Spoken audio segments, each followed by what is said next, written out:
അസ്സലാമു അലൈക്കും വറഹ്മത്തുള്ളാ. പ്രിയ സുഹൃത്തുക്കളെ, എല്ലാവർക്കും സലാം, നമസ്കാരം. അറബി ഭാഷാ പഠന ക്ലാസ്സിൻ്റെ ഇന്നത്തെ ഈ പുതിയ അധ്യായത്തിലേക്ക് എല്ലാ പ്രിയ സുഹൃത്തുക്കൾക്കും ഹാർദവമായ സ്വാഗതം. നമുക്കിന്ന് അറബി ഭാഷയിലെ വളരെ പ്രധാനപ്പെട്ട മാത എന്നീ രണ്ട് ചോദ്യോത്തര ഉപകരണങ്ങളുടെ പ്രയോഗം വളരെ ലളിതമായിട്ട് കുറഞ്ഞ സമയം കൊണ്ട് പഠിക്കാം. നമുക്കാദ്യം മാ കൊണ്ടുള്ള ചോദ്യം എങ്ങനെയാണെന്ന് പഠിക്കാം. മാ ലൗനു ഹാദൽ ഖലം, മാ ലൗനു ഹാദൽ ഖലം, ഈ പേനയുടെ കളർ എന്താണ്? മാ ലൗനു ഹാദൽ ഖലം, ഈ പേനയുടെ കളർ എന്താണ്? ഈ പേനയുടെ കളർ എന്താണ് എങ്ങനെയാണ് ചോദിക്കുന്നത്? മാ ലൗനു ഹാദൽ ഖലം, ഈ പേനയുടെ നിറം എന്താണ് അല്ലെങ്കിൽ കളർ എന്താണ്? ലൗനു ഹാദൽ ഖലമി അസ്വദുൻ, ലൗനു ഹാദൽ ഖലമി അസ്വദുൻ, ഈ പേനയുടെ നിറം കറുപ്പാണ്. ഈ പേനയുടെ നിറം കറുപ്പാണ് എന്നെങ്ങനെ പറയുന്നത്? ലൗനു ഹാദൽ ഖലമി അസ്വദുൻ, ലൗനു ഹാദൽ ഖലമി അസ്വദുൻ, ഈ പേനയുടെ നിറം കറുപ്പാണ്. നമുക്ക് മറ്റൊരു പദവും കൂടി നോക്കാം. മാ ലൗനു ഹാദൽ കിതാബി, മാ ലൗനു ഹാദൽ കിതാബി, ഈ ബുക്കിൻ്റെ നിറമെന്താണ്? ഈ ബുക്കിൻ്റെ നിറമെന്താണ് എങ്ങനെയാണ് ചോദിക്കുന്നത്? മാ ലൗനു ഹാദൽ കിതാബി, ഈ ബുക്കിൻ്റെ നിറമെന്താണ്? മാ ലൗനു ഹാദൽ കിതാബി, ഈ ബുക്കിൻ്റെ നിറമെന്താണ്? എങ്ങനെയാണ് അതിന് മറുപടി പറയുന്നത്? ഈ ബുക്കിൻ്റെ നിറം ചുവപ്പാകുന്നു എന്നാണ് അതിന് മറുപടി പറയേണ്ടത്. ലൗനു ഹാദൽ കിതാബി അഹ്മറുൻ, ലൗനു ഹാദൽ കിതാബി അഹ്മറുൻ, അഹ്മറുൻ, ചുവപ്പാകുന്നു, ഈ ബുക്കിൻ്റെ നിറം ചുവപ്പാകുന്നു. ലൗനു ഹാദൽ കിതാബി അഹ്മറുൻ, ഈ ബുക്കിൻ്റെ, ഈ പുസ്തകത്തിൻ്റെ നിറം ചുവപ്പാകുന്നു. ലൗനു ഹാദൽ കിതാബി അഹ്മറുൻ.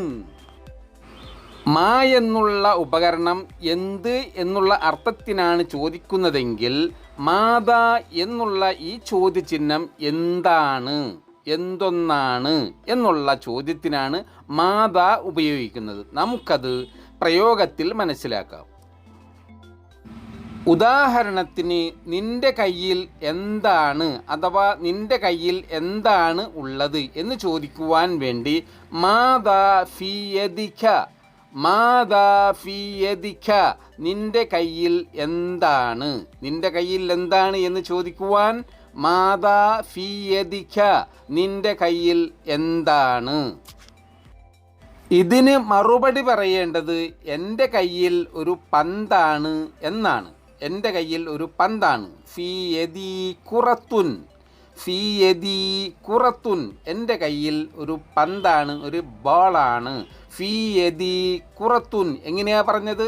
ഫീ യദീ ഖുറത്തുൻ, എൻ്റെ കയ്യിൽ ഒരു പന്താണ് അല്ലെങ്കിൽ ഒരു ബോളാണ്.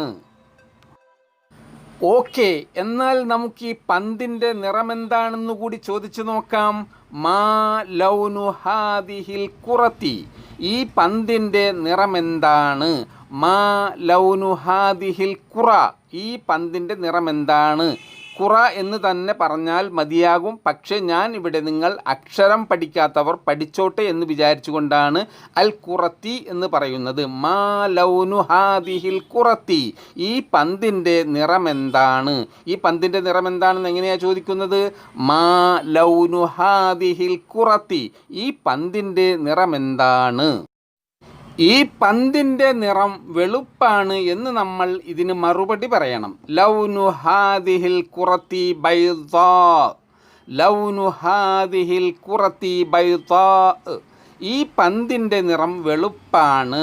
ലൗനു ഹാദിഹിൽ ഖുറത്തി ബൈദാ, ലൗനു ഹാദിഹിൽ ഖുറത്തി ബൈദാ എന്നിടത്ത് വേണമെങ്കിൽ ലൗനു ഹാദിഹിൽ ഖുറത്തി അബിയദ് എന്നും ചില ആളുകൾ പറയാറുണ്ട്. പക്ഷേ സ്ത്രീലിംഗ രൂപമായിക്കൊണ്ട് ബൈദാ എന്ന് പറയുന്നത് തന്നെയാണ് ഉത്തമം. ലൗനു ഹാദിഹിൽ ഖുറത്തി ബൈദാ, ഈ പന്തിൻ്റെ നിറം വെളുപ്പാണ്. ഈ പന്തിൻ്റെ നിറം വെളുപ്പാണ് എന്നെങ്ങനെയാണ് പറഞ്ഞത്?